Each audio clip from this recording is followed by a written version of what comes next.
다 함께 조용한 기도드림으로 영상으로 드리는 새벽 예배를 시작하겠습니다.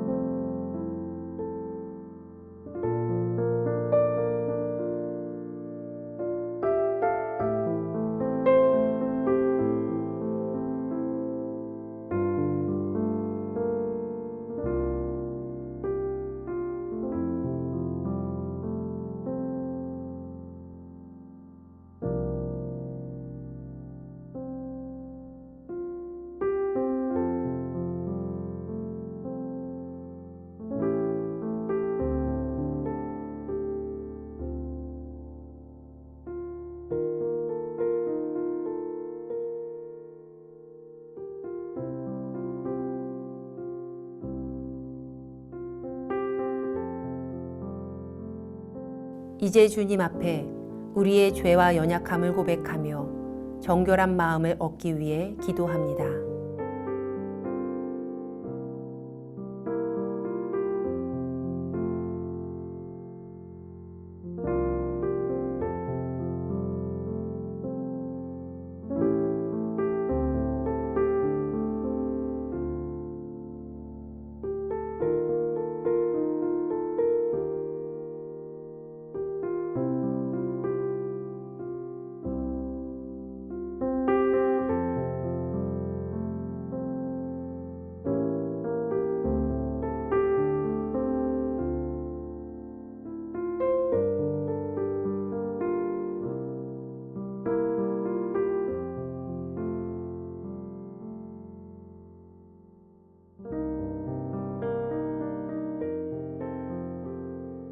사도신경으로 우리의 신앙을 고백합니다.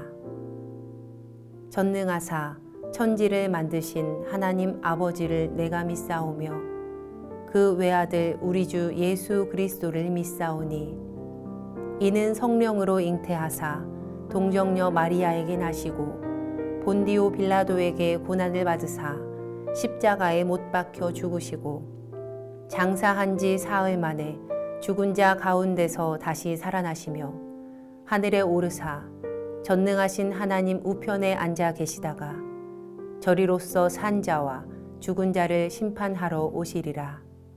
성령을 믿사오며 거룩한 공회와 성도가 서로 교통하는 것과 죄를 사하여 주시는 것과 몸이 다시 사는 것과 영원히 사는 것을 믿사옵나이다.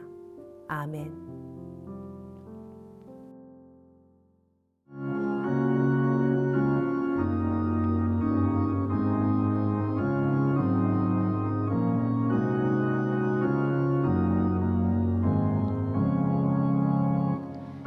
겸손히 주를 섬기네 괴로운 일이 많으나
우리 교회 중보 기도의 제목을 보며 기도하겠습니다.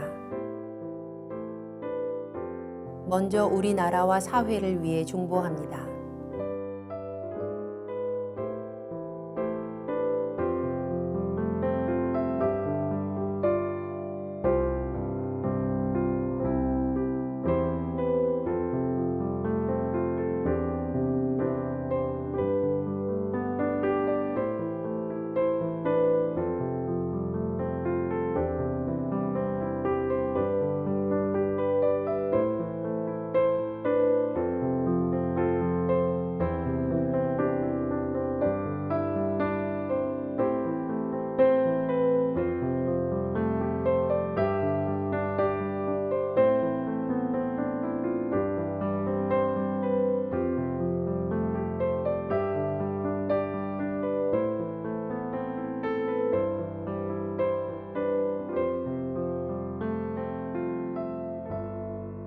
우리 교회와 진행 중인 리모델링을 위해 중보합니다.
선교지를 위해 중보합니다.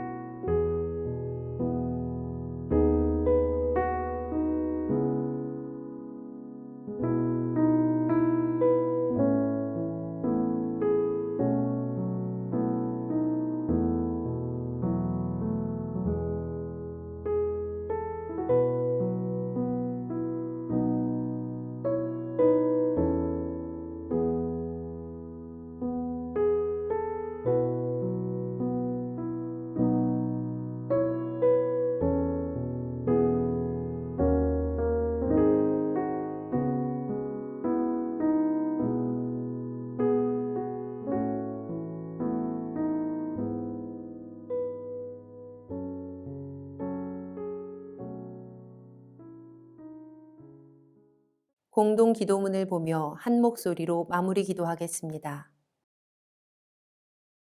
우리의 기도를 들으시는 하나님, 이 새벽 하루의 첫 시간을 주님께 드리게 하시니 감사합니다.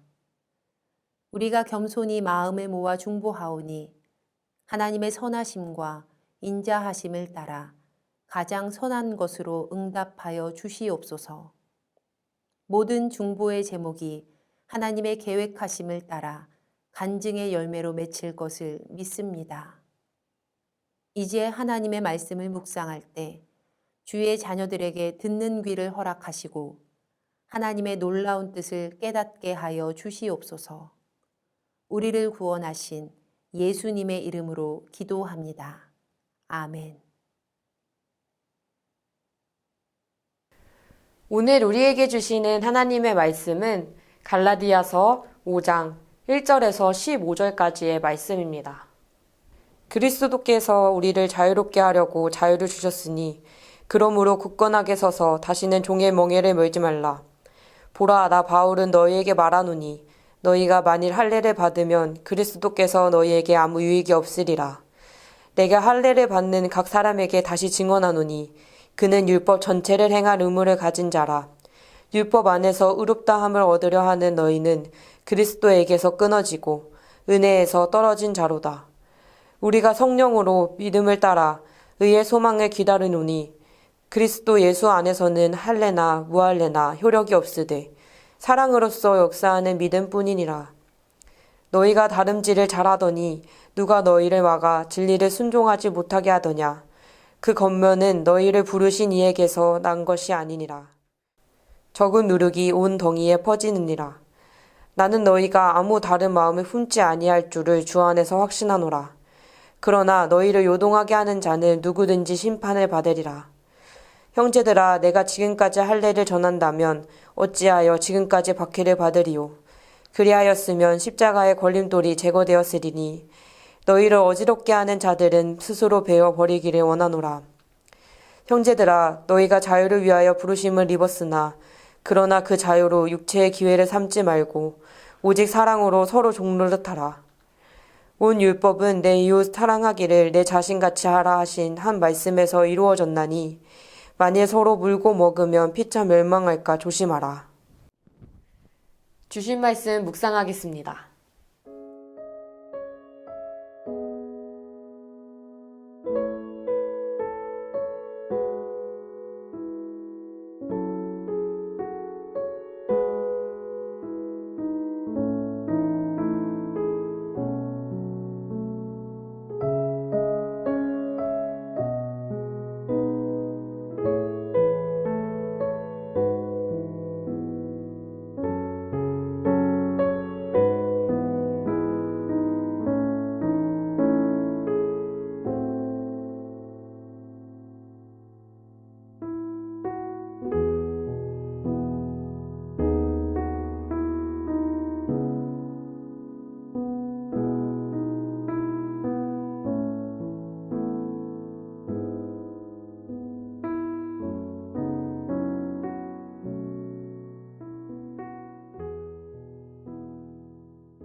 오늘 본문 말씀에는 세 가지 내용이 담겨져 있습니다.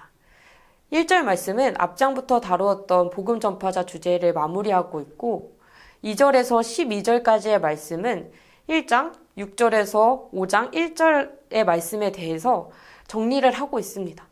다음으로는 참 복음의 내용과 복음 전파자에 대해서, 마지막으로는 독자의 삶에 대해서 권면을 시작합니다. 1절 말씀을 통해 종의 멍에를 매지 말라라고 말씀하고 있는데요. 반드시 할례를 받아야 한다고 주장한다면 그리스도의 십자가를 무익하게 만들고 스스로 은혜에서 떨어진 자가 되고 그리스도에게서는 끊어진 자가 되게 합니다. 이것은 율법을 지키겠다는 선언이면서 그리스도께서 율법의 저주에서 해방시키신 사건을 무효하겠다는 뜻이기 때문에 이런 어리석은 결정을 해서는 안 되며 종의 명예를 다시 매지 말아야 한다고 이야기합니다. 바울의 편지에서 처음으로 할례와 독자의 상황을 연결하고 있습니다. 이는 앞서서 복음의 내용을 다룰 때에 거짓 가르침의 핵심이 할례였기 때문이었습니다. 바울은 거짓 주장임을 3절과 4절에서 정리하고 있습니다. 3절과 4절 말씀을 다시 읽어보겠습니다. 내가 할례를 받는 각 사람에게 다시 증언하노니 그는 율법 전체를 행할 의무를 가진 자라. 율법 안에서 의롭다함을 얻으려 하는 너희는 그리스도에게서 끊어지고 은혜에서 떨어진 자로다. 율법으로 의롭게 되려는 사람들은 메시아로부터 끊어짐을 당하고 은혜에서 떨어지게 됩니다. 이미 믿음으로 메시아에게 속한 자가 되었음에도 불구하고 거짓 가르침을 따라서 할례를 통해 하나님의 백성이 되는 과정을 다시 밟고자 한다면 메시아와 상관없는 자가 될 것이야 하면서 알리고 있습니다. 유진 피터슨의 메시지 성경에서는 이를 이렇게 표현합니다. 여러분이 종교활동에 기대어 살려고 하는 순간 여러분은 그리스도에게서 떨어져 나간 것이며 은혜에서 떨어져 나간 것입니다. 후에 바울은 복음 전파자에 대해서 이야기합니다. 우리가 아주 잘 달리고 있을 때에 누군가가 길에 끼어들어서 복음에서 멀어지는 그 탈선을 하는 길을 선택하게 한다면 이는 경주를 불러주신 분으로부터 온 것이 아니니 한 귀로 듣고 한 귀로 흘려야 합니다. 하나님의 사람을 흔드는 사람은 하나님의 심판을 받게 될 것입니다. 마지막으로 바울은 독자의 삶에 대해서 권면을 합니다. 13절과 14절의 말씀입니다. 형제들아 너희가 자유를 위하여 부르심을 입었으나 그러나 그 자유로 육체의 기회를 삼지 말고 오직 사랑으로 서로 종노릇하라. 온 율법은 내 이웃 사랑하기를 내 자신같이 하라 하신 말씀에서 이루어졌나니. 다른 사람을 향한 사랑으로 현재를 살라고 이야기합니다. 새로운 언약의 관계에 있는 하나님의 자녀가 하나님의 뜻에 따라서 살아야 합니다. 하나님은 새 언약 백성에게 하나님의 사랑과 이웃에 대한 사랑의 삶을 기대하십니다. 이는 율법의 핵심이 되는 가르침이면서 인간을 향한 구원자의 영원한 기대입니다. 바울이 독자에게 제시하는 권면은 복음을 통해서 어둠에서 빛으로 옮겨와서 하나님의 새 언약의 백성, 곧 하나님의 자녀가 되었으므로 이전과는 다르게 서로 사랑함으로 하나님의 뜻에 맞게 살라는 것입니다. 모든 문제의 최선의 해결책은 진리로 참과 거짓을 분별하고 그 과정에서 생긴 상처를 사랑으로 보듬는 것입니다. 바라기는 하나님께 자유를 선물로 받은 우리, 저와 성도님들 모두가 하나님께서 주신 그 자유를 방탕하고 흔들리는 삶으로 인해서 망치지 않기 바랍니다. 하나님께서 주신 그 자유를 사랑 안에서 서로 섬기는 일에 사용하시길 바랍니다. 오늘 말씀에서는 내 자신을 사랑하듯 이웃을 사랑하라고 말씀하고 있습니다. 앞으로의 삶 가운데서도 율법의 노예가 되는 것이 아니라 모두를 살리는 사랑의 종이 되시기를 간절히 소망합니다. 함께 기도하겠습니다. 사랑이 많고 은혜가 충만하신 주님, 값이 없이 사랑을 주시는 주님께 자유를 선물로 받았습니다. 주님이 주시는 자유를 사랑 안에서 서로를 섬기는 일에 사용하는 귀한 사람들 될 수 있도록 인도하여 주시옵소서. 오늘도 주님께서 허락하신 귀한 사람들에게 사랑을 나누며 전하는 사랑의 종이 되기를 간절히 기도합니다. 모든 말씀 예수 그리스도의 이름으로 기도드립니다. 아멘. 주님께서 가르쳐 주신 기도하겠습니다. 하늘에 계신 우리 아버지여, 이름이 거룩히 여김을 받으시오며 나라가 임하시오며 뜻이 하늘에서 이루어진 것 같이 땅에서도 이루어지이다. 오늘 우리에게 일용할 양식을 주시옵고 우리가 우리에게 죄 지은 자를 사하여 준 것 같이 우리 죄를 사하여 주시옵고 우리를 시험에 들게 하지 마시옵고 다만 악에서 구하시옵소서. 나라와 권세와 영광이 아버지께 영원히 있사옵나이다. 아멘. 각자의 기도 제목과 중보의 기도를 따라 기도하시겠습니다.